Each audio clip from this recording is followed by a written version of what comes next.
We all got skills. We have talents and we have passions. But mine happens to be sex. This is the Funsexual podcast with your oversharing swinky best friend, Majesty. And I'm talking sex and all of the ways and all of the things that make sex, well, fun. Hello, friends and friends of friends, and even the people who don't like me. Welcome. Nope, no one doesn't like me. Let me start that over, okay? Welcome, friends and friends of friends and future friends. I am Majesty. That's MAJESTYYY. I like all three of my Y's, also known as the sexy sweetheart, the wholesome hoe, the chocolate Velma, the play party princess, and the cultivator of good vibes. And let me tell you why this episode is very special for me, okay? My outfit choice for this episode was because of you. Really? Oh, because I have never in my life had somebody tell me that I was not tall. So, for this episode specifically, I made sure that I wore the highest. I noticed that right away. I don't know if you know, but like literally when I saw you come at me walking earlier today, I was like, I knew my brain like automatically because of how much height is important to me. Yes, I made sure I wore the highest shoes that I had. I was like, you are not going to call me short again. So you got to know though, like almost with the exception of maybe a couple people, almost everyone I've dated was like 5'9" plus. Like I date tall women. How tall are you? I'm 5'10". 5'10". But sometimes actually, I mean, honestly, I wish I was shorter sometimes now because like I've dated multiple women 6 feet plus. So, and I know that's definitely rare for that to happen with like you being shorter, but it's kind of like because of my love for tall women, like it's your thing. They kind of like are like, wow, he worships me. So shoot. And you might be wondering who this hooded person is on the couch next to me. Would you like to introduce yourself? Sure. I'm Hoodman, known in the fetish kink world as that. Do fetish videos both behind the camera and in the camera, so both. I organize parties. Got one coming up soon, and I also am an author. And a couple of times, people have had me be a personal trainer. Really? It doesn't happen often because people don't want to listen to me, even though I'm like, I know how to work out. And then people are like, I don't care. Like, I'm not going to do it. I was like, why'd you pay for a session then? Exactly. But then they get upset because like it's too much. And I'm like, are you like super aggressive and assertive as a personal trainer? No. I'm assertive in my work, my regular work, but like personal trainer, no, because I think this is actually funny. I think this is the issue is that it's usually like really cool women and half the time they're dominant women. So it's not going to be me like assert. I mean, I have a couple of times for organizing things. I had to do this video shoot a while back and like people were like, oh, are you going to do the video and stuff? I was like, no, I want us to get this shoot done because y'all couldn't get it organized. So I organized the spreadsheet.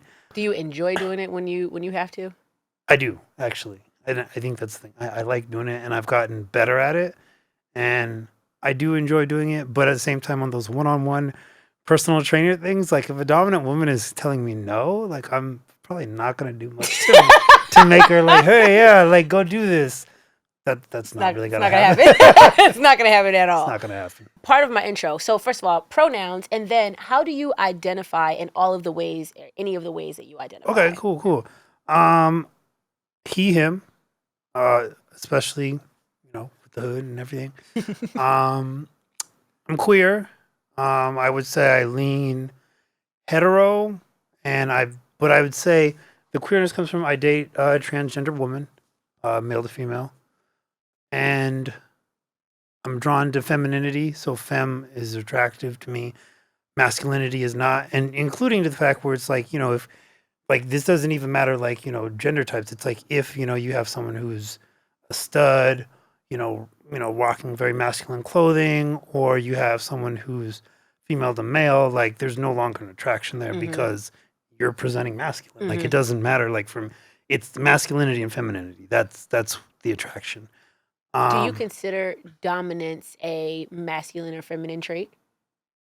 Um, Because I know a lot. I have conversations a lot of times with just about dominance and submission and what that looks like. And people, there's this like conversation right now going on about the submissive woman and what that looks like. And I'm so fucking tired of this conversation. But like people always do this, like always associating submission with femininity. which is interesting because so also like if we're talking kink spectrum, I'm a bottom, and I say that instead of submissive because I think I'm a horrible submissive, and I think it's because I'm too much of a brat. But I think the thing is, it's weird because at times like there is some masculine femininity I feel, but it's more of like not necessarily like masculine energy coming out. It's just like a woman has like both energies. I want to say femininity and masculinity, and It's like yin and yang. yeah. And then for me, when I'm a bottom to them, it's kind of like a knight more than a slave type servant. You know, it's more of like a knight, but not like a knight to the princess. It's more a knight to a badass Maleficent type queen. Like that your Maleficent's Black Knight type thing. You know, that's kind of That's definitely how a I badge of roll. honor to wear, Right? For Like sure. so that's how I view it. And so the your attraction to like height plays into that as well. Oh, always, because so in my fair share of filming, and mainly what I film nowadays, I mean, I used to film solely just BDSM, and I was like in the camera. I film a lot of wrestling stuff, which was my original, like, you know, Muscle Woman and everything. Pause. If you are watching this or listening to this right now, I would really love for you, before we even continue on with this episode, to go to Twitter. And what is your Twitter? Is it just Hoodman? It is Hoodman. Let me double check. I believe everyone. we're gonna give you the Hoodman Twitter the. name because I would like you to go to Hoodman's Twitter, and so that you can just kind of have an idea of what the fuck we're talking about. Yeah. Because people will look at your Twitter and see I a mean, lot of. the pinned tweet is literally me getting my ass. I was gonna say people would look at your Twitter and see a lot of what might be considered like you getting your ass kicked. Yeah, so it's Hoodman and like even the profile picture, I'm getting my ass beat. So that's really my thing. And like with that though is like there's a lot of small women who have totally kicked my butt, like 5 feet, whatever, and it's hot and it's amazing and impressive, but mentally it's not the same as the tall woman doing it. The tall woman is less skilled, and I mean like not as skilled. Like it mentally is great. Like for example, I shot with this amazing 6'4" lady. Where I actually like, if you look at the image, I look small, like legitimately small. Was she also like big muscle woman, or She was was she just more tall? BBW, I would Okay. say probably. That's what she identified as. Okay. So, but like again, like I was definitely a small person. So in that regard, like I look at the image even, and people are like, "Yo, it's huge." It's actually like my third most popular clip on my site. So, That is, but she wasn't as experienced in BDSM stuff, but it was still an extreme turn on because I'm like, this is a 6'4" woman. Like, I don't care your skill level. My mind thinks you're amazing. Versus the 5'2", like super badass MMA fighter or whatever. Like, I'm like, okay, cool. She totally kicked my butt. Like, kick me in the head, sure. But like, at the end of the day, I'm masturbating to the 6'4" lady who doesn't know as much. That's height is my fetish. That's fair. You know. That's very fair. You like what you like. Yep. And we like what we like. So I've been following Hoodman. I've been following you on Twitter for a while, and I feel it was interesting that it kind of took so long for our paths to cross. But I'm glad that they did when they did, because first of all, you're here, and thank you for being here. Yeah, I'm glad to be here. And so when we met in person, you were on scene for my first ever scene that I shot.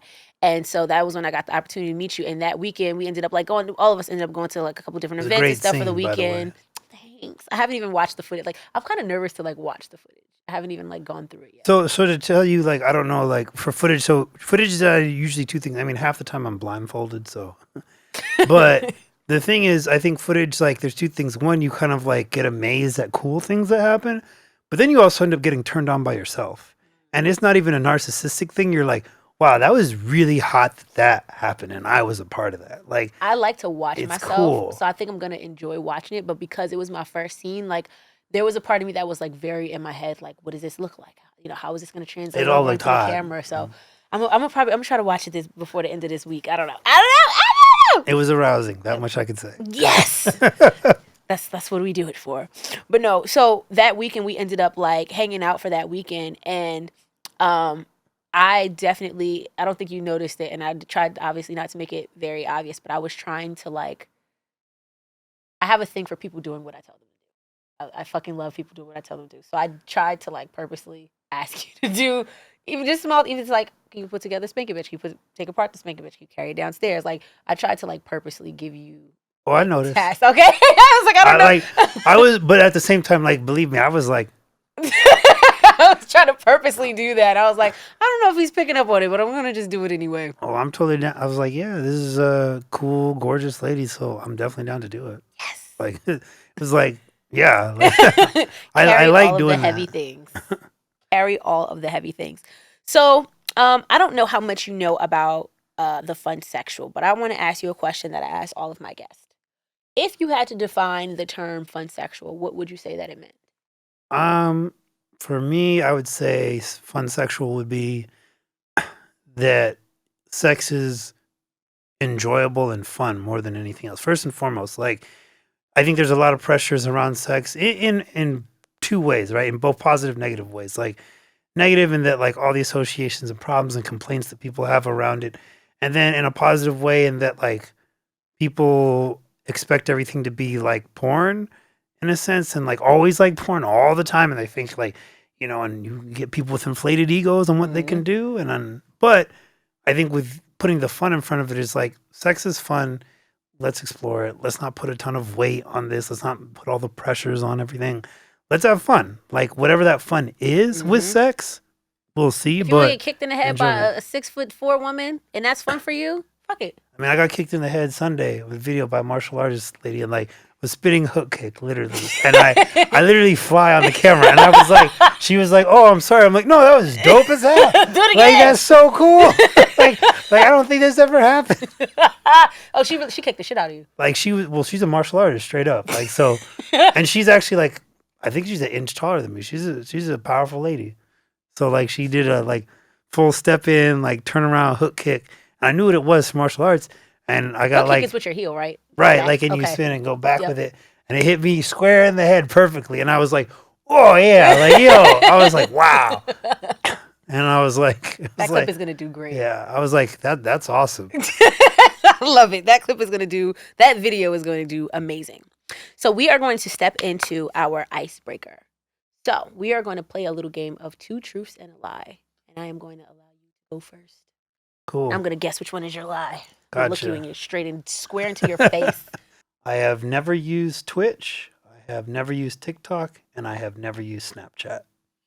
Twitch, TikTok, Snapchat.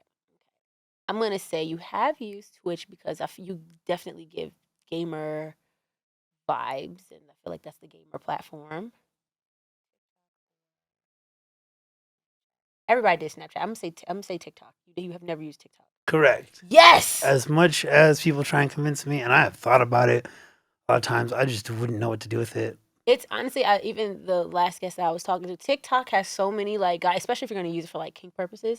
They have so many like guidelines. Like, I mean, let me see.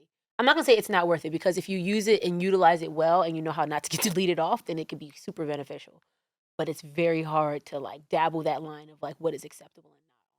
But if I feel like if you're getting kicked, beat up, Right. I don't know if I would. I actually don't know if I'd even use it for kink. I might use it for like my writing stuff, actually. So, but yeah. So that's one. Snapchat's funny because it's so close to being true. But I used Snapchat for like a day, like when it first came out early on, and I was like trying to figure it out, and then I was like, I don't understand this, and then I left. And then that's why, like, sometimes from sex workers and everything, a few of them are like, yeah, add me on Snap or like have a Snap. And I'm like, don't have one.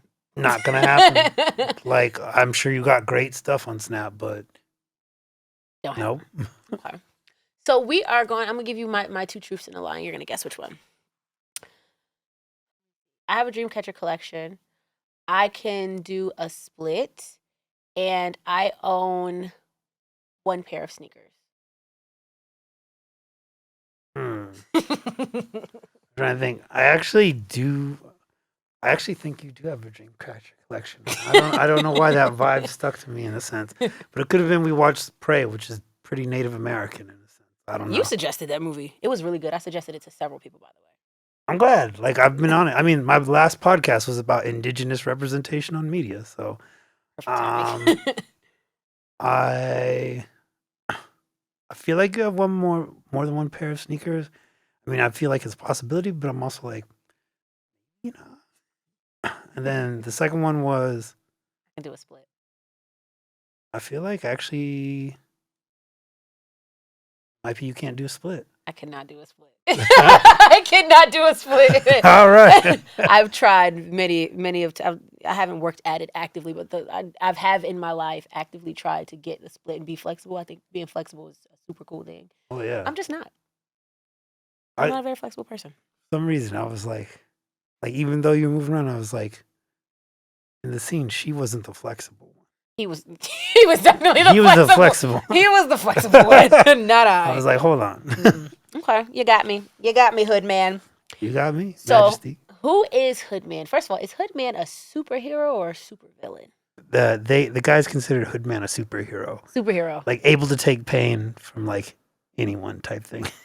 So what are some like limits? Like where do you like draw the line when it comes to like your masochism or being dominated or bottoming? Like where do you draw the line? I would say it's a lot of the bodily fluids is the thing really. I think the pandemic made even spitting not cool with me. Yeah. Like I don't like really anything. I'm not into any of the showers.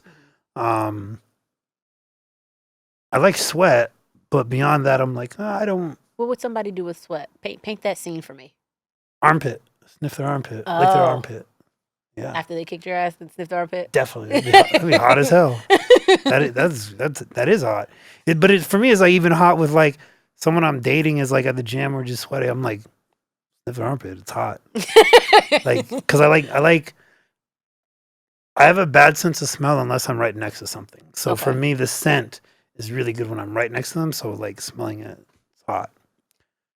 I feel like that's a good time to talk about your muscle woman fetish. Right. What is that about? How did that come about? When did you realize? Like, I want all of the details about your muscle woman fetish. Gotcha.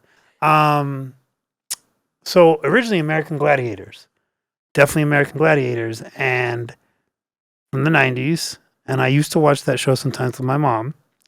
And it was so funny because I don't think she realized why I enjoyed watching the show. Like, she actually genuinely liked the competition, which is really funny because my mom isn't into watching sports at all, but she liked the competition. The athleticism. Who knows? Maybe my mom was a fan of muscular people too. I don't know. My dad is not, but, whatever. So that happened. I was into Muscle Woman when I was really young, and I was like, oh, this is amazing. Primarily Blaze from the early 90s. Amazing black woman who, when she did Powerball, she would like beat the crap out of the competitors. And for me, it was like the hottest thing ever. Like, and then there was another lady who was like 6'2", who was muscular. But so all that's to say is like, it was live media, muscular woman everywhere. And I was like, oh my God. And then, the show kind of died off. 90s, I grew up and stuff. And then I was like, when I discovered the internet, I was like, what happened to these women? Like, and I never forget, like this one lady on her blog ages ago was like, the men love muscles because for them the biceps are like boobs, and I was like, I think she's got a point though. Like, for example, like arms, like arms and legs that are really strong, like with the quads and muscles, that's really hot. And some people be like, really? I'm like, yeah. And then also the other thing is like a strong back. It's like really sexy to me. So like, I get where you're coming from because I have this. Every woman has this draw to Meg Thee Stallion, but like I love Meg Thee Stallion. I have this desire for her to just like kind of like crush my head with her thighs. For some reason, she's just like. Recently, so does The Rock. So, and I literally just celebrated. I was like, The Rock is speaking life goals. I've always been a fan. I was a fan of Megan day one. Like as soon as I saw her, I was like, this might be the person that takes the competition away from Serena Williams. That's the one. Meg is amazing. Her physique is amazing. Her legs are amazing. Her ass, she's amazing. I absolutely adore her. And I would be her bottom in a heartbeat. Meg, if you ever see this, you have a very hopeful person ready to be at your service. So I probably should have went into this first, but why the hood? The hood, protecting identity in a sense, of course. But I think the funniest thing on the hood, man, is originally it was protecting identity, and it is definitely actually, to be honest, it has worked out to protect identity with even crazy things I've gotten into. But also at this point, sometimes it's kind of become an identity Mm-hmm. in a sense. It's like expected personality. Like I've definitely at least once done the hood in the suit. Done that once, just like at a All kink black. party, whereas like a suit, I was wearing a black suit, and then I had the hood. I was like, why not? Hoodman. There you go. And then now it's just kind of like a cool thing. Like sometimes I'll just like throw on the hood and like be hanging out with people and being like, yeah, no problem. And then sometimes it's like, yeah, I'm just gonna rock this. It's kind of just my thing to rock. So it was definitely originally for identity purposes, and now it's kind of become an identity, to say the least. So why the hood as opposed to like a different sort of mask? Okay. I think it goes more onto the like kink side of things with like slave hoods or submissive hoods, I want to say, versus like if you have like a masquerade mask, I feel you're going for a different effect there. It's kind of like maybe a masquerade ball type fancy party thing. Mm-hmm. Or if you're just doing like the eye mask, then that would be like the superhero thing. If that were supervillain thing, if I was going for, which, and one time I did a wrestling mask and that was hilarious. We did a luchador thing. That was so funny. Nacho Libre. Yeah, it was hilarious. It was one of the fun. It was hot, but also one of the funniest videos I've ever done. But I think for this, it's like originally some of the hoods I would wear even before, putting on the hood in sessions for BDSM were similar to this, or like leather hoods. Mm-hmm. And so I was like, okay, this is kind of like the submissive slave hood type thing. Even there's a femdom ball I'm going to in October, and all the slaves have to wear hoods. So it's kind of You were like, perfect. perfect. So I'm excited to go to that. That's really cool. That sounds cool. Do you go through sort of like an internal like transformation when you put on your hood? I would say actually no, because I tend to still be myself or like figure things out. The transition I feel happens when we go into a scene, like when we're about to go. Like if I put on the hood and we go into a video, or I put on the hood and I go into some play, I feel like that's when the transition happens. But possibly you could say because I put the hood on so frequently for scenes versus like just hanging out. But at the same time, I've had the hood on and just hung out and been normal too. So It's just ingrained in you. yeah. So, but I've definitely had the transformation for the hood. We shoot, and then like after the shoot, I take the hood off like right away, type thing. Is your hood for you in the way like a collar is for a submissive? Like, is that something that somebody can gift you and it means something? Oh, if someone give me a hood, that'd be really cool. It would. I don't think I'd view it as a collar necessarily because I view for me, like collars are so sacred for that dom sub relationship or dom slave type relationship. Like even at something where I was going to where they're like people have to wear collars if you do this outfit, and I was like, aha, so that means I don't have to wear it if I do this thing. Because for me, I'm So like, you intentionally didn't wear the collar. and so it's like I think doms have collars for a reason. For me, I believe like that's your sacred vow. It's like it's not exactly the same, but it is a form of like marriage in a sense in the BDSM world. And so for me, I'm like, I'm not just gonna wear a collar to wear a collar. Have you ever been collared? No. Is that something that you would want to do? I thought it was once. You thought you were collared, or you thought you wanted to be? I thought I wanted to be collared once. Okay. Now it's like no, never, no. What about it draws you away from it? Because I like as first of all, you're very heavy in the community. People, you're very well known. You're very heavy in the community. You actually know what the fuck you're doing, where a lot of people kind of don't. And so I do also view it as like that very sacred bond between somebody. It's very something not to be taken lightly, something to be respected. So like what is the draw away from that for you? I think the hard part for me is as someone who's not really in a belief of like marriage in general or like that type of bond. For me, I feel it's like too restrictive. I mean, I guess maybe that's my Sagittarius talking. Same. I don't meet enough Sagittarius, honestly. We're amazing, and people try to paint us out like we're terrible people. We are actually extremely logical, and I think that's why. We're logical, and we usually say exactly what you're going to get with us, or like how we are, and a lot of people want to change us. I don't know if that happens to you. I used to a lot more. It doesn't happen now. Not as much now. But that's definitely something where like people are like, oh, well, okay, I'll change. I'm like, but I said who I was. Like, what are you doing? I put it all on the table. So, and I think that one of the things with the collaring is like, and this has happened from when I was serving someone before, and it's like, it makes it hard for me to like interact with other people, film with other people. Like it just makes that difficult, and I'm like, I do not want that. Are you poly? Yes. Okay. Okay.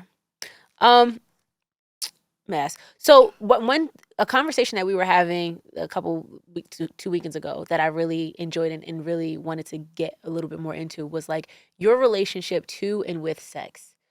I am a very I'm a very sexual person, openly very sexual person. And that Funsexual. the fun sexual. And even my relationship to sex it changes based on situations that I'm in, the people that I meet, the types of sex that I'm having. But I really enjoyed hearing your relationship to and with sex. If you could like kind of go into that and like Right. I think sex is a bit different for me than probably a lot of people. Is that it's not necessarily my bonding agent with relationships as a whole. For me, it's like the time you spend with people and like the bonds you have, and also I have a tendency like my main goal is usually to make sure whoever I'm with gets their pleasure. I'm not so much pleasured with it because my body can be really finicky sometimes in what it wants to do. But the thing is, what's so different is like I know this, right? Like I'm not coming home. It's like, well, maybe this didn't work. It's like, well, these things will work. You like, and that too, you were very the way that you knew yourself when we were having this conversation, the way that you knew yourself and like knew your body and knew what were I was like, that is what I aspire to have. Because sometimes this works and sometimes this doesn't. And I don't know what's the thing that's gonna make it work. But you were like, you know what you like. right? I was like, just sit on my face and grab my nipples. Like, Pretty much. if that is how you want me to be aroused for us to have sex, okay. And if we don't do what I need, like it probably won't work, and I'm okay with that. So don't get upset. But people get upset sometimes, and I'm like, why? Because we and I can be the same way, even like in the filming the scene, like there is like this pressure around ejaculation, especially for a man. Like if a man doesn't come, the sex isn't over. If a man doesn't come, the porn isn't over.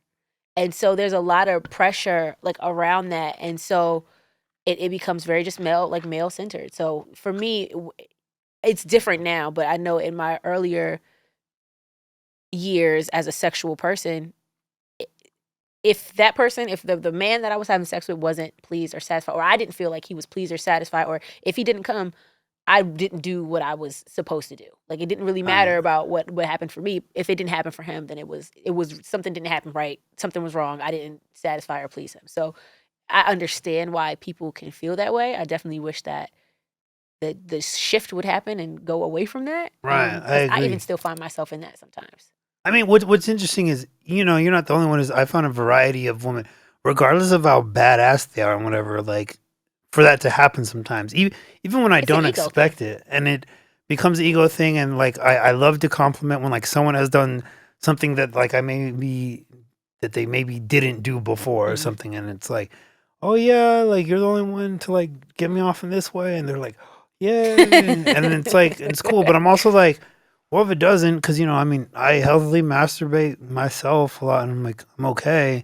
And then also, I want the other person to get off. That's big to me. I mean, what's happened a couple times with people is it's even been like they got off, the lady got off, and then they're like, oh, are you good and stuff? Sure. I'm like, yeah, I'm actually good. Like, someone just had this recent conversation once, like on Facebook, they were saying, and they're like, I'm tired of these guys saying like, oh, like I've never gotten off from head, and they want you to go and work for it. And I was like, no, legitimately, I'm not a big fan of getting head, and don't put in a ton of effort if unless you really want to, like giving head is your thing. Otherwise, like I don't. No, I don't Why? need you to. That is extremely rare. Like what is it about head that's not the like Usually, like the feeling, I actually think, and this goes back to like the masochist side of me. I think head is like the least rough, like feeling I can get down there. Like a vagina is rougher than because a it's mouth? tight because it's tighter. Okay. Like usually people's mouths like, or some people go overboard with the wetness. There's not enough friction. Yeah, and people's hands, especially as someone who likes muscle woman, like muscle hands and strength are gonna be like better than the mouth in that regard. I mean, So by that logic, do you prefer having anal sex over that? like me getting anal sex or Or you having sex, you giving anal sex over like a mouth or hands because the ass is going to be tighter than the hands or the mouth or the vagina.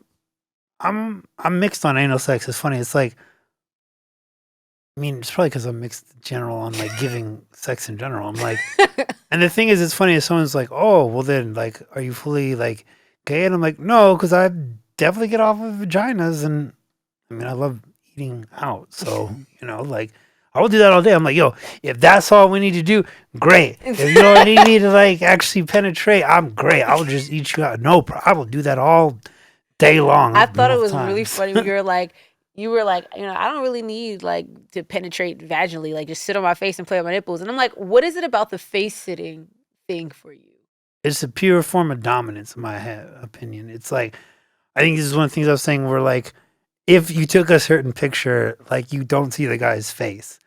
And so, and in one end, like, it's funny on dom sense, but in another, it's a cool, like anti, like, patriarchy thing, right? Like, where it's like, you are an object right now. Like, so we have so many times where women are the object, right? And it's like, no, you, the man, are an object right now. And this woman is gorgeous and amazing. You get to see her, you get to see her ass, you get to see like how great she is. Maybe it's the front way where like you don't even see the face and you just see this dick and this body out here while this great woman is enjoying herself.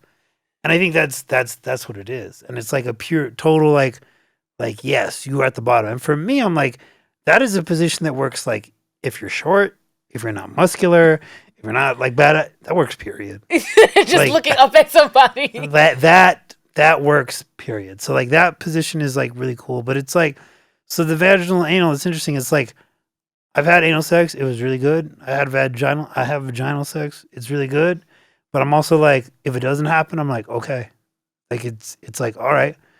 And then also like, if no one like penetrates anyone, I'm like, okay. Even though I like getting pegged all the time too, so a whole nother thing. So Fire. I mean, those are my most popular clips. I was going through your clips with this might be TMI. I was going through your clips as I was getting ready for this episode, and my mom is just hearing She's like, "What are you watching?" I was like, "Come on over, like come look." And she's like, "What is happening here?" She was like, "Is this man just getting his ass beat?" And then there was a video of you getting pegged by a really muscular one. My mom was like, "Yo, what is happening in this video right now?" That is my it's probably, if I think of it, it's probably the Miss K one, the one wearing the red.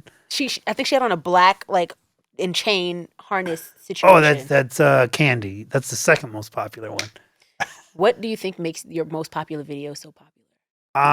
So I learned that strap-on and pegging is popular, period. Okay. I'm noticing that not even just my clip store, that's like across the board.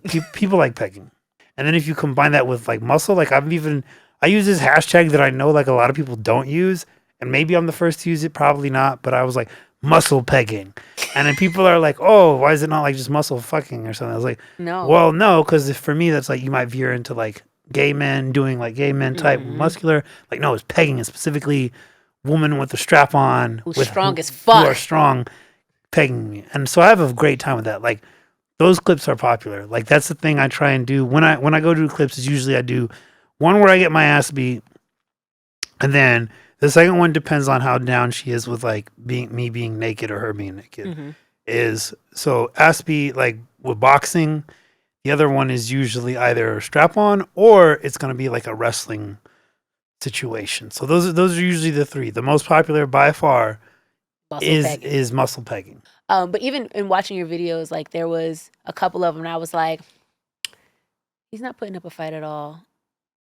He's not even trying in this one. So I was like, do you find sometimes that your videos are performative in that way? Oh yeah. Like, I can do stuff. I could do martial arts if I took martial arts back in the day, but it's like, one, it's not what the clients want. First of all, like, people want. We're selling clips here. Right? Customs. Two, it's also not what I like watching. Like, I never like the ones where like women lose or like it's so competitive, like the guy's actually doing really well. I'm like, that's not hot. I don't want men winning. I love that. So if you had to or needed to or requested to like degrade a woman, is that something that you would even be able to do or like feel comfortable doing or want to do at all? No, I wouldn't feel comfortable at all doing it. Like, someone even asked me one time to film something like that. And granted, it was specifically like, in my head, it was probably a race play, but it was specifically an interracial thing. They were going to try and pay me a lot. And I was like, yeah, I don't shoot that. Like, that's not, we are not having a white man like dominate. You're not getting me to shoot it. It's like, yo, he's going to pay you. So I was like, I don't care. Can't do it. Like, no way. No way. And then also, like, me personally to a woman, like, no, what I can do is like I love rope a lot, and I wish I knew more. So that I would absolutely do to a woman because I really love like the aspects of it. Mm-hmm. I would definitely tie up women. I think that's really cool. Topping was more than Yeah, and then like dominating I or like to anything. show people like how to spank and how to hit things, like so they can do it to me. Okay. How do you like to be spanked? Let me say this. When we were at the event in DC, I really enjoyed. Let me rewind.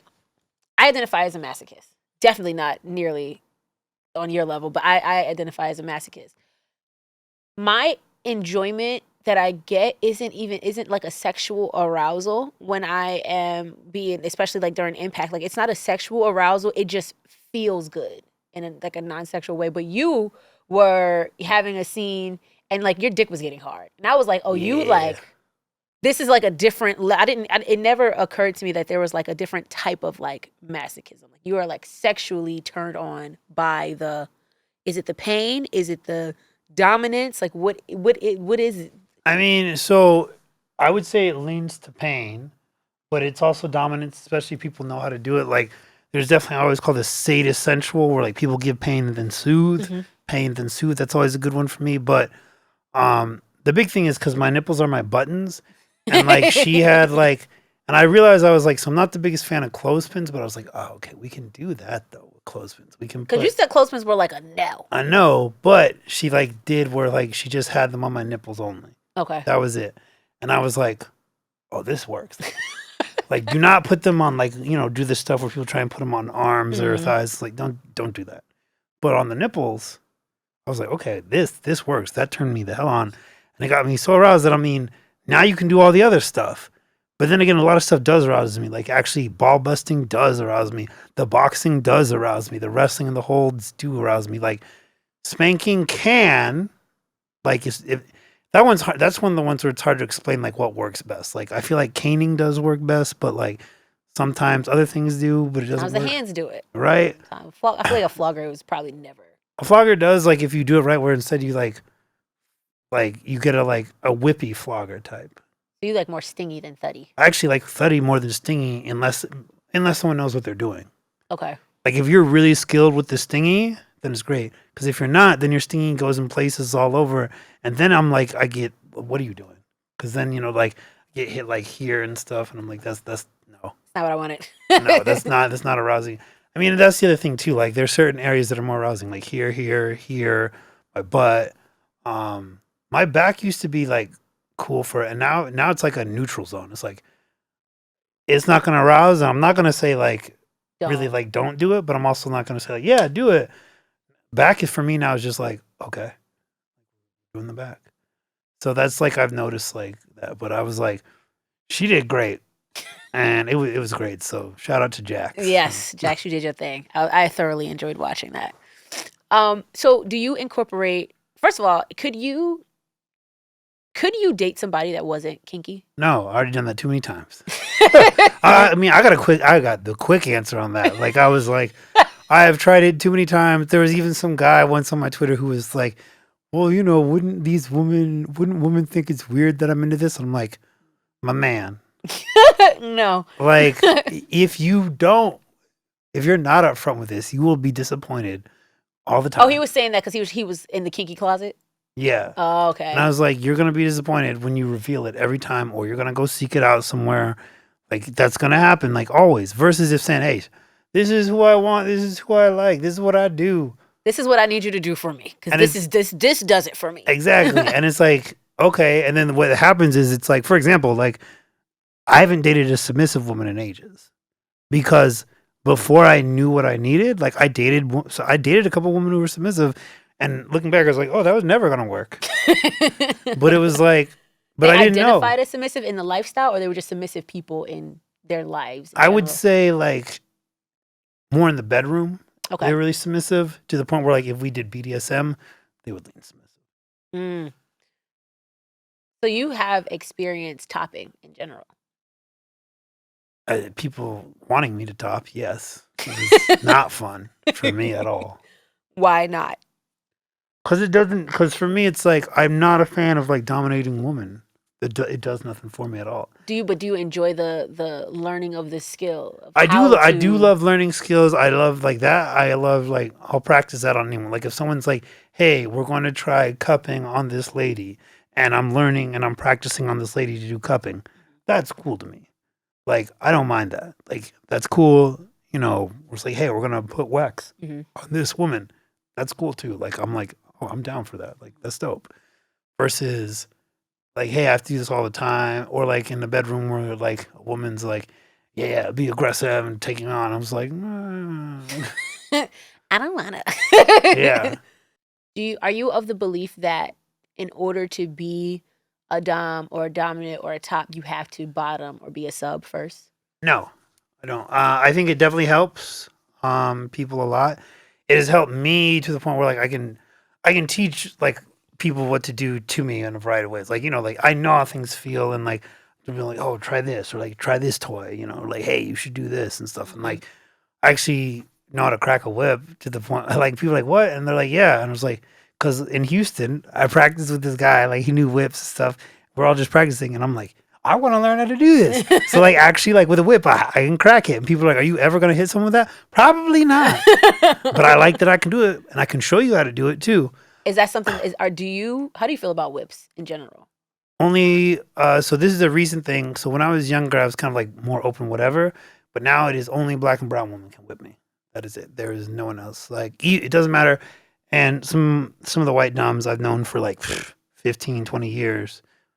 Not 20 years, but 10 years at least. Yeah, because you would have definitely been a minor. Yeah, definitely would have been a minor. That would have not been okay. I was like, oh, I forgot. I forget my own age once I got over 30. But for like 10 years, for example, like, since I was like 23 or something, like, they know we don't do the weapon stuff anymore. It's like, nope. When did you decide to like draw that line? I feel like maybe a year or two into New York. So I want to say like 6, 7 years ago. I want to say give or take, where I was like, I'm gonna limit this because I do like them. Don't get me wrong, I like them. Where on your body do you like to be Oh. I mean, I've probably been whipped everywhere on the body at least once, but I'd say like I like my butt. I don't like the back. The back whipping, like it does nothing and it's not fun anymore. I like getting my balls and dick whipped. Really? There's no doubt. Even the ones with the super skinny fucking. So we attempted to get this video years ago. There's definitely a video of it happening where I get whipped on the dick. Yeah, actually, there is a video of that. It's a great Mistress Ariana, the lady who used to own the dungeon in Midtown. Black-owned woman. Black-owned dungeon by a woman since the late 90s, like 99. She had to give it up for the pandemic, but she knew how to whip. She whipped my dick. Destroyed that. I am kind of because okay. And the cool thing is when I get aroused and they whip it, then it wraps around and it looks really cool. I have two whips because I think that I like the sounds that it makes and I didn't realize how much I like the marks that they make.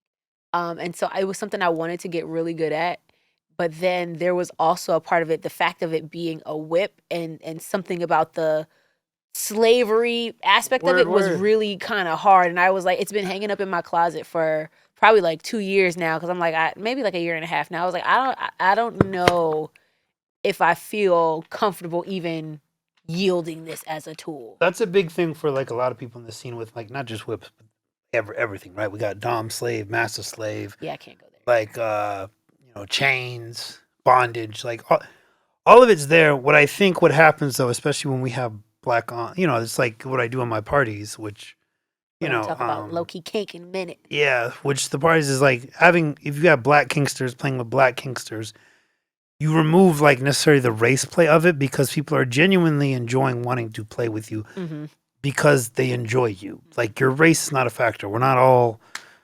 watching people get whipped, like by a white guy, like, and it's like this slavery thing. And hey, if we talk, we might get whipped too.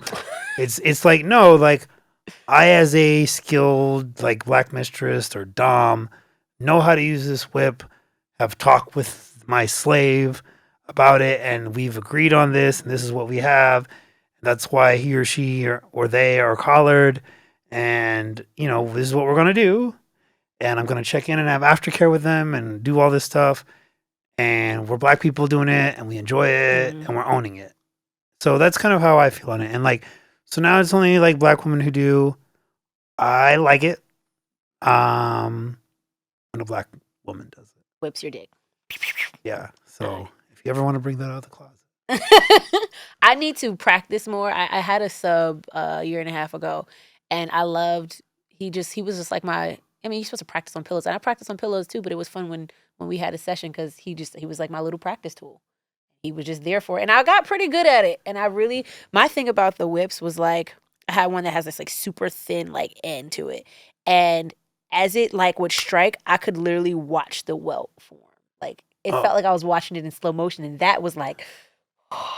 That was a good feeling. it's cool. You want to get really good practice with a paper towel or piece of paper and whip at it and see how you can not crack like rip the paper towel. Not rip it? Yeah. Like especially paper towel and then because it'll work on your skill, your I want to rip it accuracy. though. Word, but practicing it will make you like have control. You're going to have me in the backyard. That's You're going to have me in the backyard with whips. I'm about to do and then that. I'm gonna come in and be like, "Hey, Me next. I'm gonna work on it. that'd It was be a just, hot video." it was hey, listen, I'm trying to figure out what my niche in like content creation is gonna be. But I do know that I don't want it to be fucking and sucking dick. Like I Okay. want my niche to be more centered around like BDSM and kink specifically Okay. on a very well done level. Um, so I like that could be something down the line. Okay. I like to get good at the things that I'm doing. Like that's very important to me to be very good at the I'm things always that I'm gonna doing. encourage it, but that's also because of my usual. Like I just like being videos with people. Video hoe. I am. JK, JK. I am. I am a hoe. I own that Do you identify as an exhibitionist? all day. If I was naked, I would be. If I could be naked all the time, I would be naked all the time. Same. I would rather not wear clothes ever. Is it the part of wearing clothes or is it the showing off of it? I do like showing off. I've been lucky to be in shape at least for a very long time, so I've lucked out on that. But I mean, I go to the gym every day, so it's on purpose. But Do you work out to look good naked? I think some of it is, but then I also just like working out too, though. Like it's also like I genuinely like how I feel. It brings in good endorphins. That is true. Like I feel off if I go more than 2 days without working out. I wish I had that part of me. So that's a big thing. But I love being naked. Naked is a blast. Like it's What does your aftercare look like? it's interesting. I think it's really different than most people's. The two big ones I've seen for a lot of people, and this is just what I've seen. This isn't like, oh, everybody has this. I usually see a lot of people need like their corner time, like their own space where they need to just calm and chill. Mm-hmm. Or I see that people need what is it? Hugs, cuddling, all that. Me, I tell people like I need to talk. Like just talk about the scene and let's talk about, yo, it was really cool when this happened. Mm-hmm. Like, how did that feel? What was this? And like, because for me, I like getting excited about like reimagining it in my head type thing. So that's what I like actually. And I know that's a little different than most people, but I'm like, yo, I'll get some water and then let's chat about like how cool it was, like what we just did. That was the same sub that I used to practice my little whip on. That was our aftercare. And I didn't realize that first of all, that was when I realized that even as a dom, even as a top, I needed some level of aftercare. That's important. No one People had ignore talked that. about that. And so I didn't know that I needed that. But that was our aftercare. After we were done, start cleaning up a little bit. And then we would sit down. I would sit in a chair and he would sit on the floor. And he would like rub my feet and we would just talk about like what we did, what we enjoyed, what we didn't enjoy, what he did well, what we want to change or do differently. And I didn't realize that. First of all, I was able to check in on him and make sure that he was good. But I also really liked watching his eyes, like how like big his pupils were. Like he was like deep in subspace and I could see it and feel it and how like excited he was. That was like, one, I did a good job. Job well done, Maj. But it was also like the people pleaser in me was like, I did exactly what this is what you came here for. And now I can confirm that I did exactly what it was that you needed. So Nice. that was like Nice. that was my favorite form of aftercare. One, because I'm also getting a foot rub, so that's always really nice. I love giving foot rubs. They're fun. Are you a foot fetishist? So it's funny at all? on feet. I would say I'm not. So it's this thing where like I would say I prefer boots Okay. over like heels or feet. But the thing is, I like giving foot rubs. For the few times I've gotten my feet rubbed, that's been really cool. I was like, dang, I get it, right? Like so, the two times I've gotten, who was I get. rubbing your feet? Was it a woman, So femme presenting person? So this has actually been interesting. The most people have done the foot rubbing are femme presenting trans women. Okay. It's happened 3 different times from like, femme woman basically in a sense, and like that was it. Because on average, like most cisgender women don't rub my feet. I understand. They might not be down. I don't think you had ugly feet. I feel like I looked at your feet. You don't have bad feet. Actually, people say I have pretty good feet. Yeah, Actually, I feel like I would. I mean, I had a foot fetishist guy who paid me $50 a week, and as me, Hoodman, because he liked my feet, but then he got creepy. How did he get creepy? He like tried to like find my number and like figure out me out normally on social media and stuff. And what I was trying to do is build the man up. I was like, look, I'm gonna give you these teases, and we'll work up to a certain thing. Like I might even get you some videos of the feet and stuff. He got too eager. I hate when it really frustrates me when somebody has gone the length to like protect their identity. When people like go out of their way, it seems like to find like that is the most like disrespectful fucking thing that somebody can do. I would like to talk about Lowkey Kink and what Lowkey Kink is Lowkey Kink events and all of the things. Okay, so Lowkey Kink party. It was originally Lowkey because I was like, what is the simplest thing I could do now?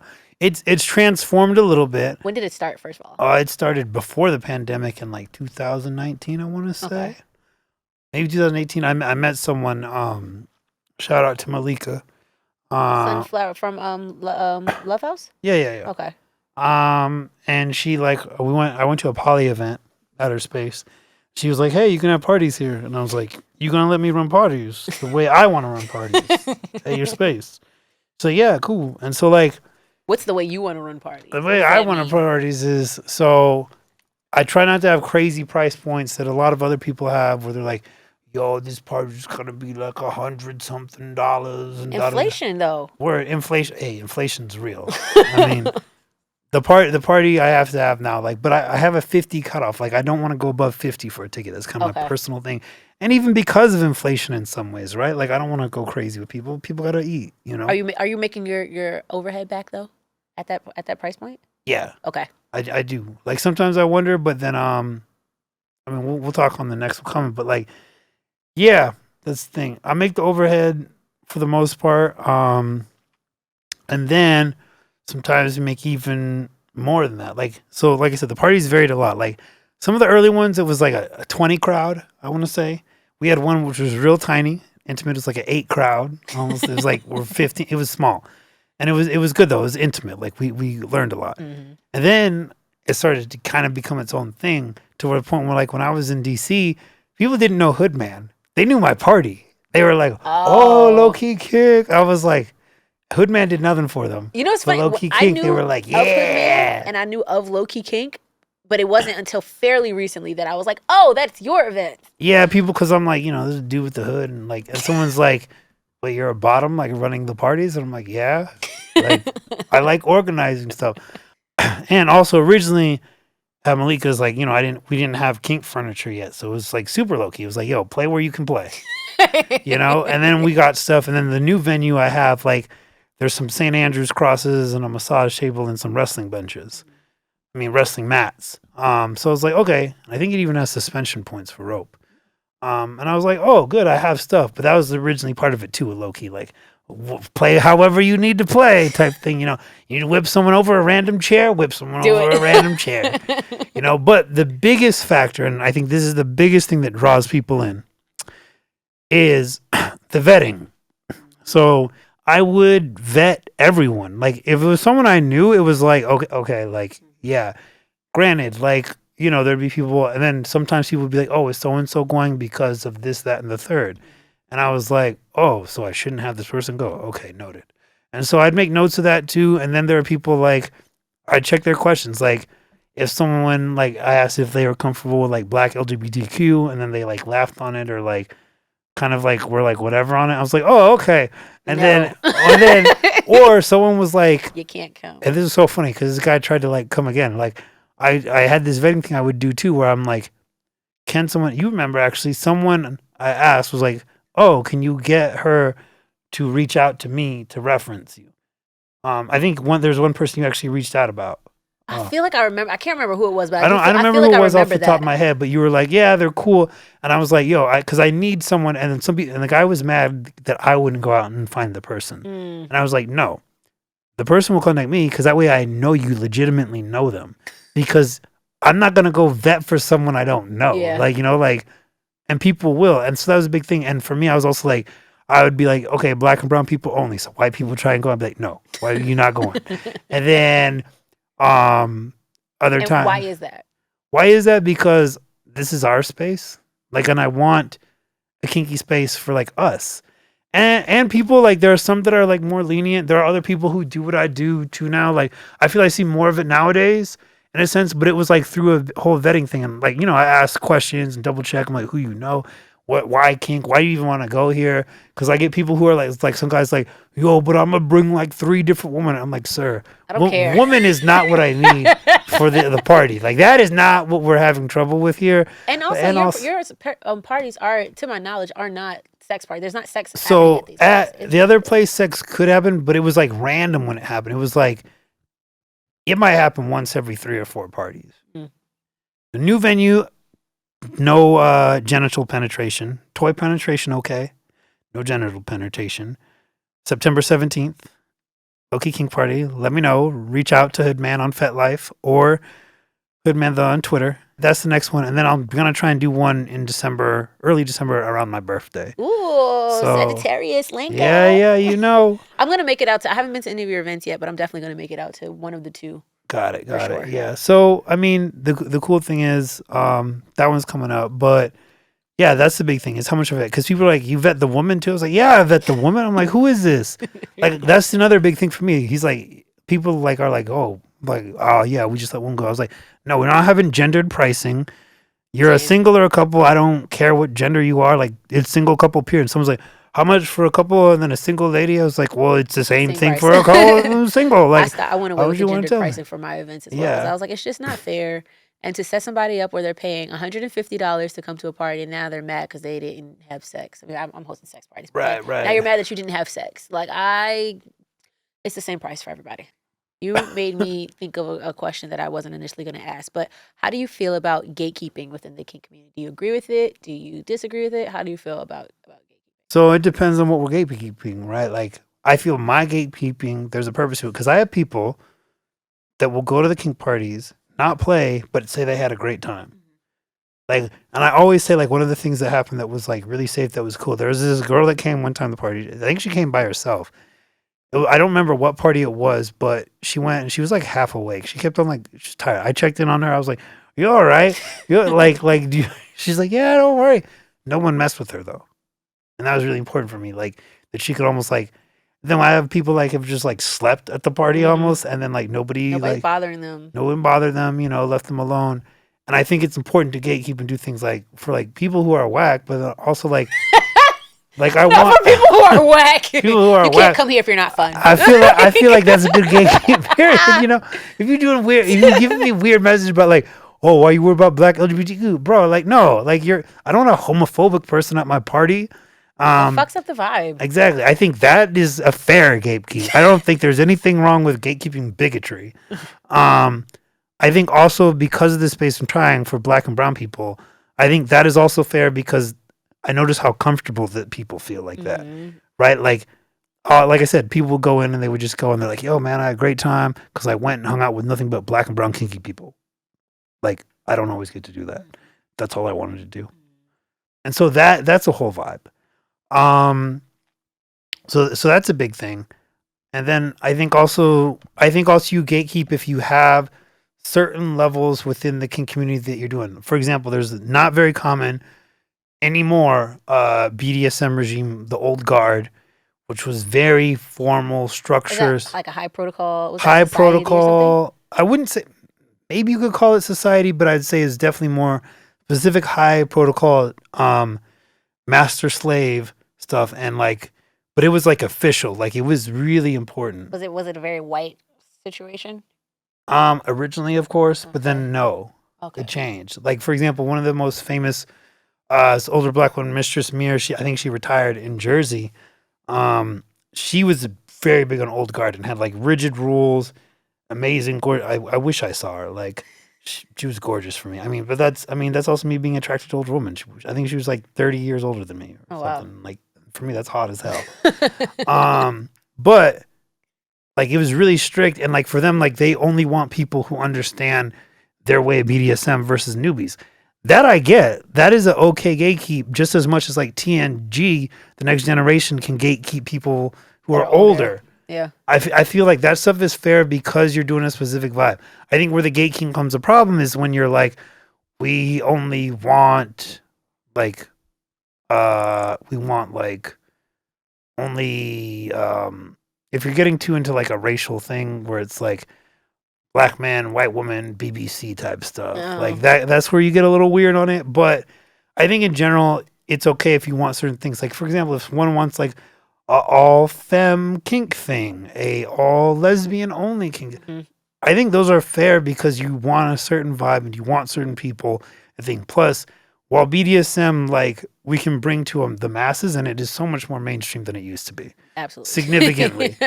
But at the same time, the gatekeeping helps to make good communities where people feel comfortable in their kink. I agree with that. My events are definitely centered around people of color in general because there's so many like white kink. Like you can find a white kink space. You can Google and find like tonight. Anything. You could find one right now. Anything right now. But finding a space where black people or people of color can go and just be and not be fetishized or overly sexualized in the way that they, were not coming into the space to be is rare. So yes, I do some level of gatekeeping for my events.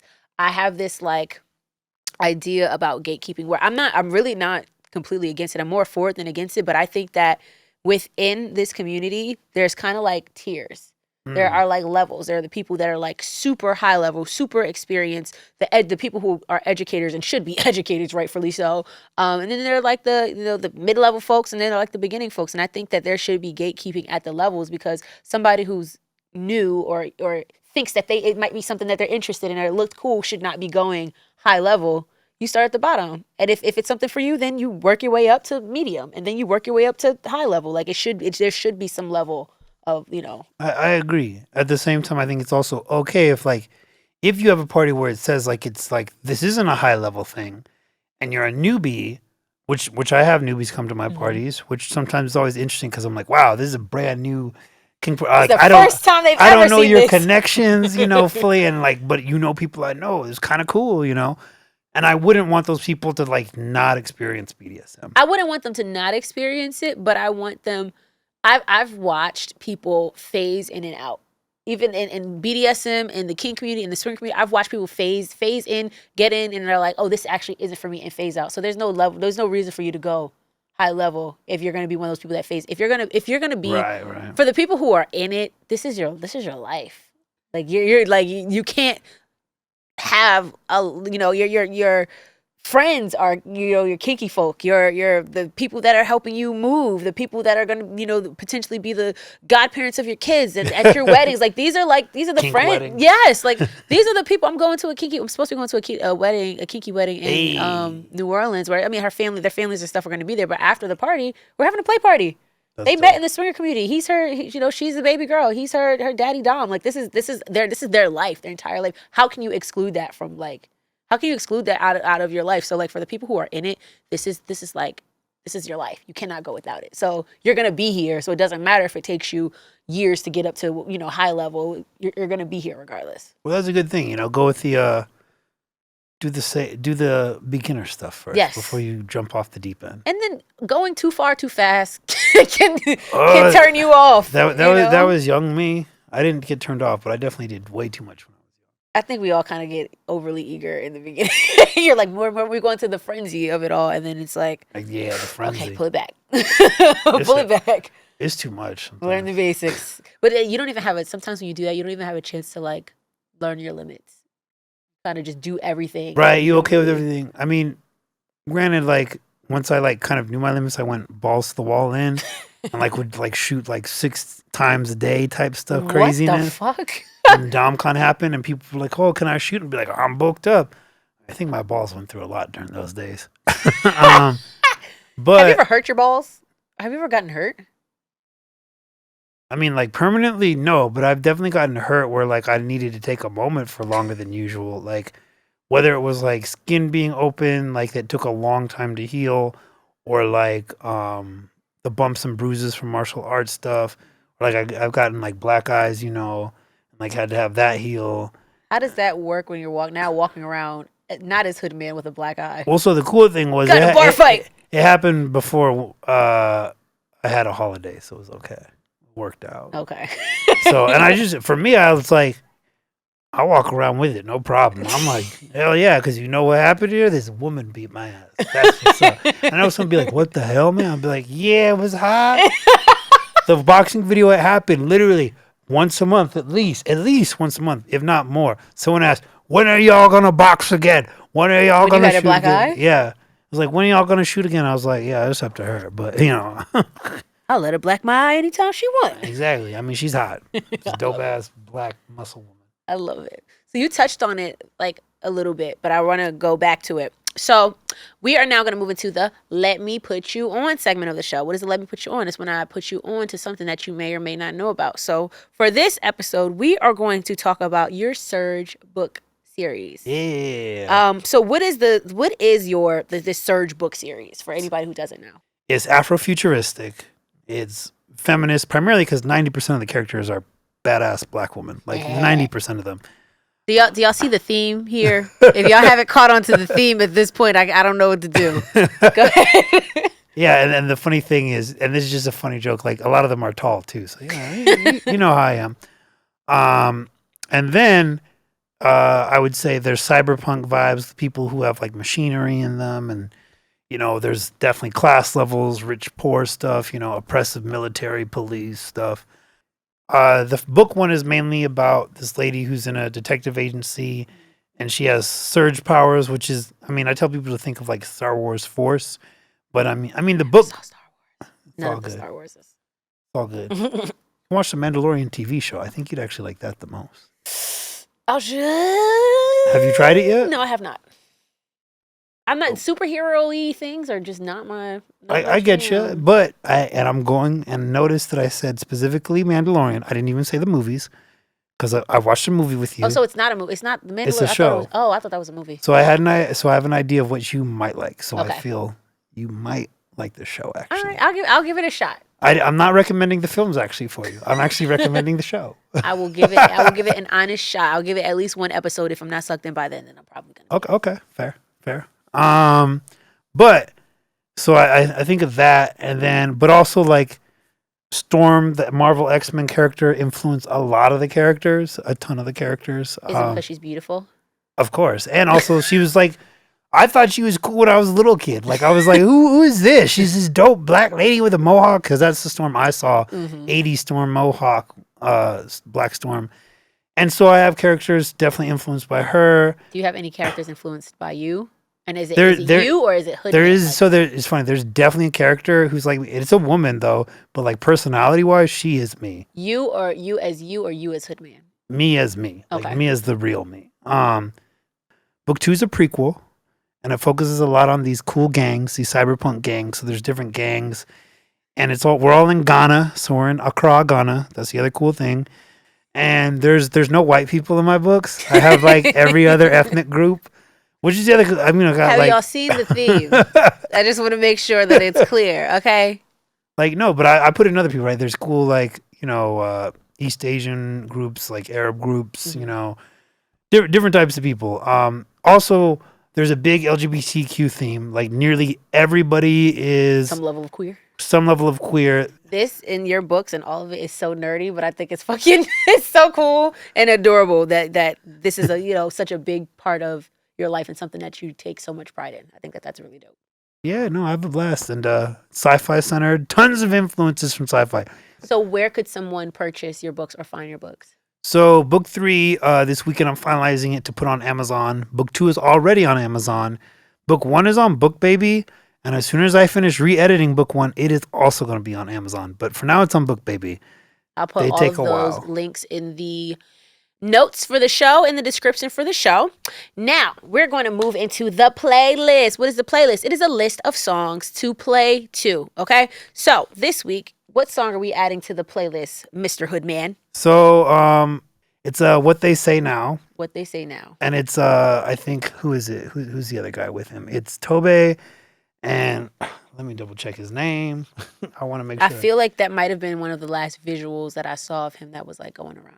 It's Young Deji. There we go. That's what it is. Young Deji and Tobe. It's got a nice beat with it. And then, like, for me, I was like, man, you could really get into like a flow with like beating someone's butt with this. Like, you could just be like, I love when people are flogging and they're like, or like doing any impact and they're going to the rhythm. Like that even helps you like as a bottom, like really get into it. Right. I like so really appreciate that. I know it's a different one, but I was like, yeah. What's it called? What They Say? What They Say Now. What They Say Now. Toby Najiwe, and I might be saying the name wrong as well, but What They Say Now. We are going to add that to the Funsexual playlist. You can find the link to the playlist in my bio. If you also look up the Funsexual playlist, you can find it on Apple and Spotify. And before we head out for the episode, you are going to leave us with an affirmation. So the first one is, I am not my past. I love it. It's really important. I must be genuine. Yes. And I will think before I speak. That's what I'm talking about. I love it. So, Hoodman, where can people find you? Where can they support you? How can they support you? All right. So we talked about the book places already, so we got that down. For the parties and in general, if you want just me, it's Hoodman that's the @ on Twitter. That will have like me, some party info. Fetlife has more of the party info, and it's just Hoodman. I lucked out with it literally just being Hoodman. No numbers, no nothing. I think that's the only thing where I got to do just Hoodman with it, but it's like HOOD man, and I'm like, that's it. That's all it is. That has party info as well, and just general like who I am. If you want to find the videos and support, most people go to Clips for Sale. It's called Hoodman's Hijinks. So Hoodman, HIJINKS. I definitely had to figure out how to spell the hijinks. But that's my love for alliteration, right? Surge series, Hoodman, hijinks. You know, I love alliteration. I can't help it. Lowkey. So Mistress Majesty does it. Oh. You want to bring out the whips? I would totally play with you. Just definitely saying that out. I would as well. Also saying that out loud. All right. For the internet to know. But yeah, that's where people can find me. That's where you can find the clips. That's where you can find the books. Come support. Come just say hi. Just say what's up. I like meeting black and brown kinksters. I love it. Well, y'all, I hope that y'all enjoyed this episode as much as I did. Again, my name is Majesty. All 3 of my Y's. You can find me at The Funsexual on Instagram and on Twitter. Check out the podcast if you are listening. I am so happy that you are a listener. But check me out on YouTube. Watch us. See Mr. Hoodman in his hood. See me. You know, I don't know, just to look at my beautiful face. I don't know. But check me out on YouTube, Instagram, Twitter. And that's all I got for now. So I love y'all, and I'm going to peace it on out.